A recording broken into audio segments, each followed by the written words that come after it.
Please welcome the owner of the Lees estate, a brilliant example of a diversified business.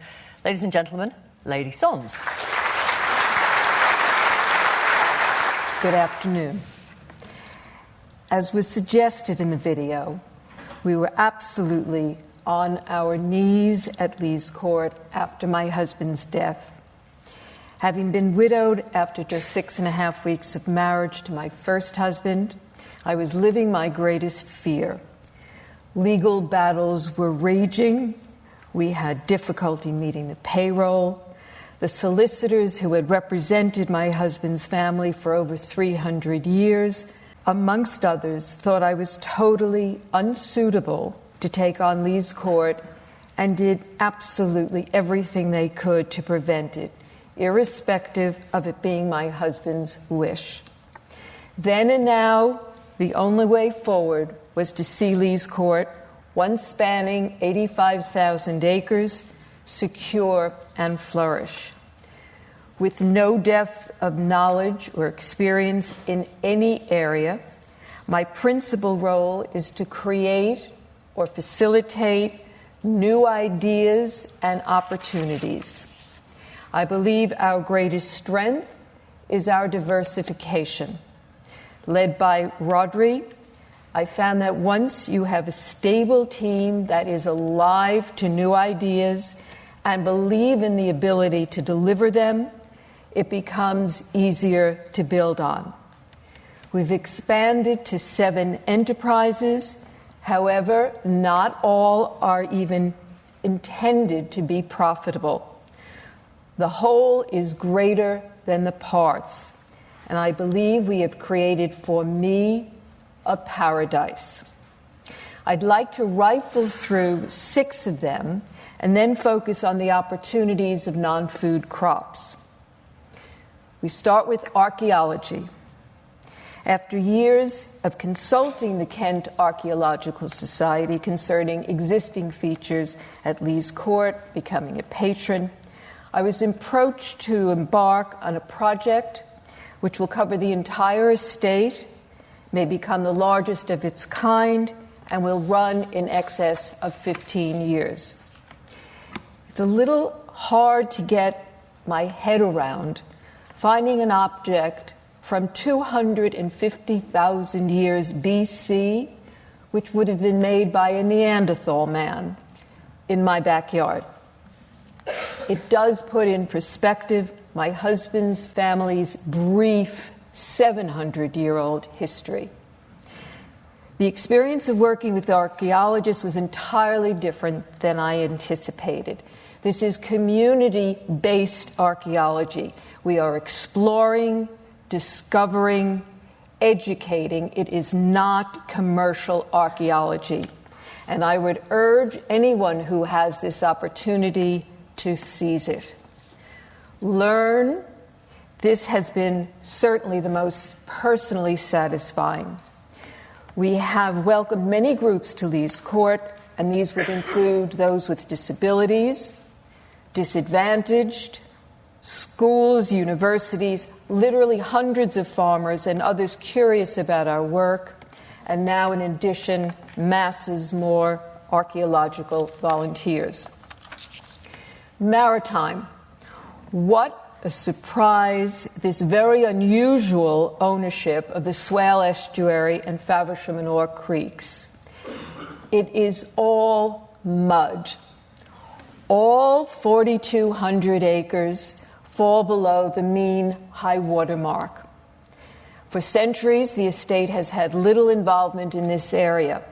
It was only after London Array, which was then the world's largest offshore wind farm, approached us, did we get involved.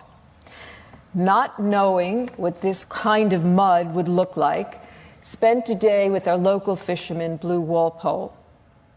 The estate has shrunk over the years, but this reawakening of our interest in maritime has brought with it an entirely different culture and environment.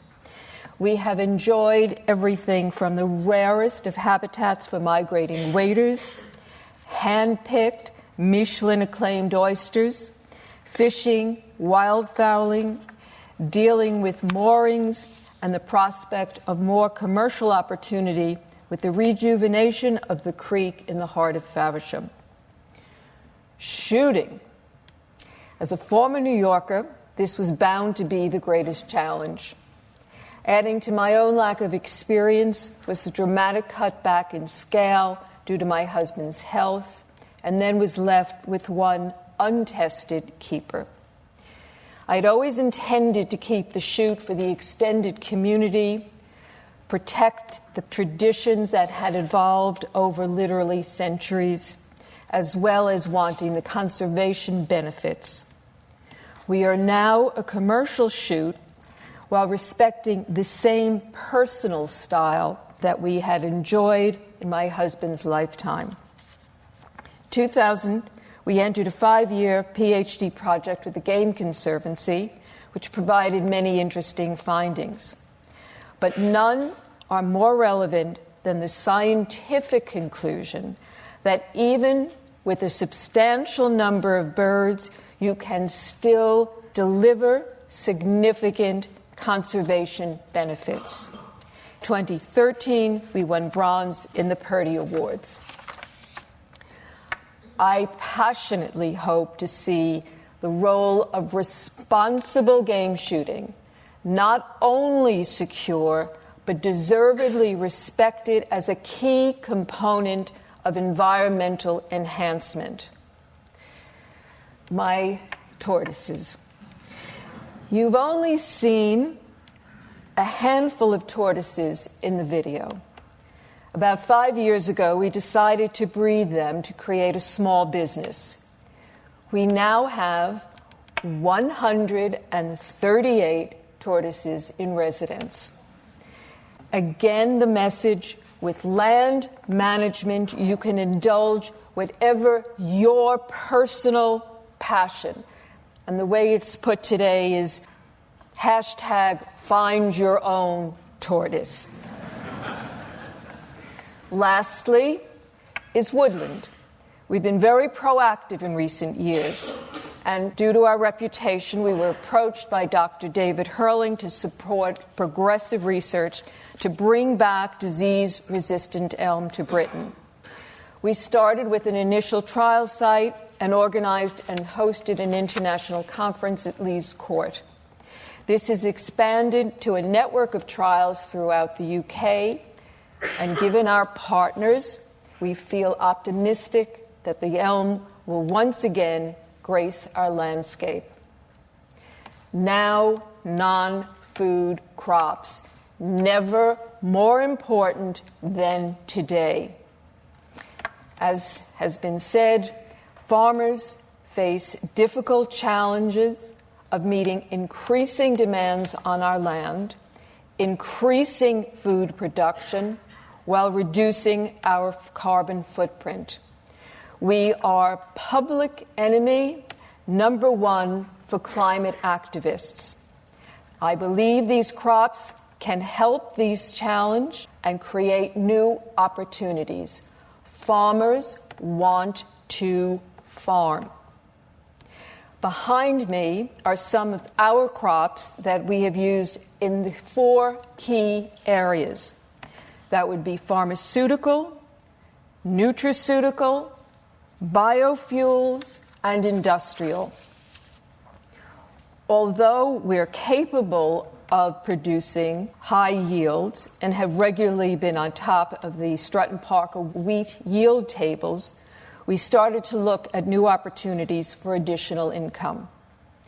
In 2003, we grew our first crop of Echium, which was under contract for seed multiplication. We've become a key developer in the crop's performance, and due to our creative agronomist, Charles Island, and Will Gemmell, head of farming at S&P, we now use 40% less nitrogen, and yet our yields have increased by 20%. I'm told we've become a top grower. We grow these crops for their oil profile. As an example, Echium oil is high in stearidonic acid and an excellent source of omega-3. The most interesting dimension for me has been the aspect of R&D. So working with the scientist, Professor Keith Coupland, who has worked on the greatest number of lipid oil-based patents, of which I'm extremely proud to say our patent is one. The crops can be very difficult to source, coming as far as New Zealand, and as few as 28 seeds. The seeds are then grown in individually irrigated pots in our polytunnel. They grow well and demonstrate interesting oil properties. They'll then progress to an outdoor trial plot and ultimately to field scale. In addition to Echium, now we are focusing on 5 other oil-rich crops. This journey has taken me as far as being an agricultural advisor to the United Nations Office of Partnerships in New York. These are our findings.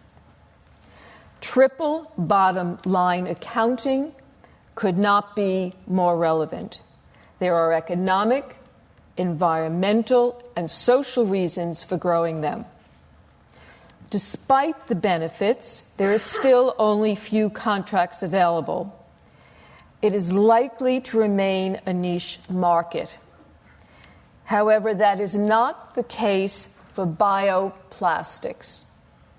They are made from renewable raw material, which are usually maize or potatoes. But they then have to go through an extraction process to produce a bioplastic chip.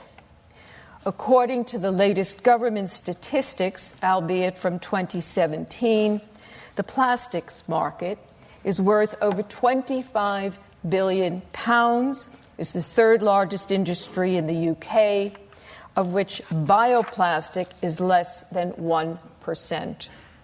5 million tons of plastic is made in the UK, of which only 3,000 tons is bioplastic. But this does highlight the enormous opportunity. There is in each of your goodie bags a Lees Court bioplastic pen. The top pen we had first made, and you can see how the technology has developed. Now, come with me on this next point. Bioplastics manufacturers in the UK are dominated by the US giants, with a handful of smaller British companies. However, all of the raw materials are imported. I say this as today the UK does not have one starch extraction facility that is suitable for making bioplastic chips. Germany and Italy are leading the way in Europe. One British manufacturer we spoke to imports bioplastic chips from Asia. Many of us are concerned about our global footprint. It is conceivable that China would import maize from Argentina, extract starch, and export the bioplastic chips to Britain. The government has committed $60 million to R&D for the bioplastic sector. But what about today? Why are we behind again? Why can't our British farmers be supplying our maize and our potatoes for extraction for this exploding bioplastic industry? And I passionately hope that with the CLA, the government, the media, and perhaps others in this room, we can make this happen. Based on our experience, here's our 5-point action plan. To rattle through them: tax benefits, government funding, an industry representation, collaboration between growers, and a willingness to take risks, championed by the government. So, Liz, thank you to my estate administrator. Thank you to the CLA for inviting me to speak today. And it's particularly meaningful to me as an outsider to be invited in. Thank you. Ladies and gentlemen, we've got maybe 6 or 7 minutes for questions from you. Could I ask Lady Sondes a question? Clearly you have a passion for tortoises, one of the incredible examples of diversification on your estate. Do you make money from breeding tortoises? No.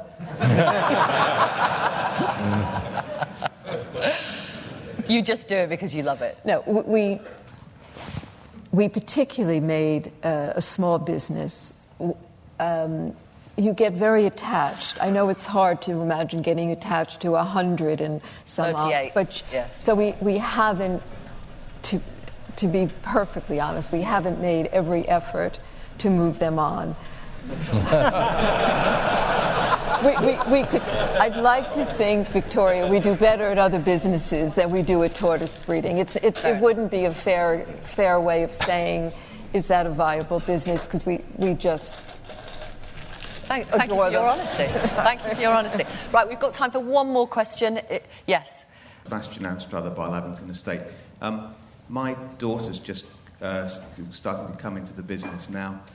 I'm also chairman of CLA Sussex, and I'm finding it very difficult to find women to come onto the CLA committee. So my question to Lady Sondes is, what more can we do to support women in our industry in terms of succession planning within our own families and businesses, and more widely? How can we help women to be an equal part of what we do? I think to draw a woman or a young person, you need to begin to appreciate that land managing and farming, you don't have to be stuck in a box. It's an area that you can be creative, you can be innovative. As far as boys' toys, it just doesn't get much better. It can take you all over the world. It is, I think if we show it, for at least what I've experienced, why it's one of the reasons that I went with some of the softer messages and more personal messages, I think it will attract more people. Very often a farmer or a landowner is many generations. That was my point about being someone who is atypical. So for me, this has been a remarkable, it's been an adventure, it's been a romantic adventure, it's been an opportunity to have bad businesses like tortoise breeding, but if you can do almost not whatever you want to do, but you can do so much with it. So whatever your daughter's, her interests are, her passions, to see this area as an opportunity. It's not all bottom line, which was, again, a point that was very deliberately made. You can see we do all kinds of things. They're not all profit centers.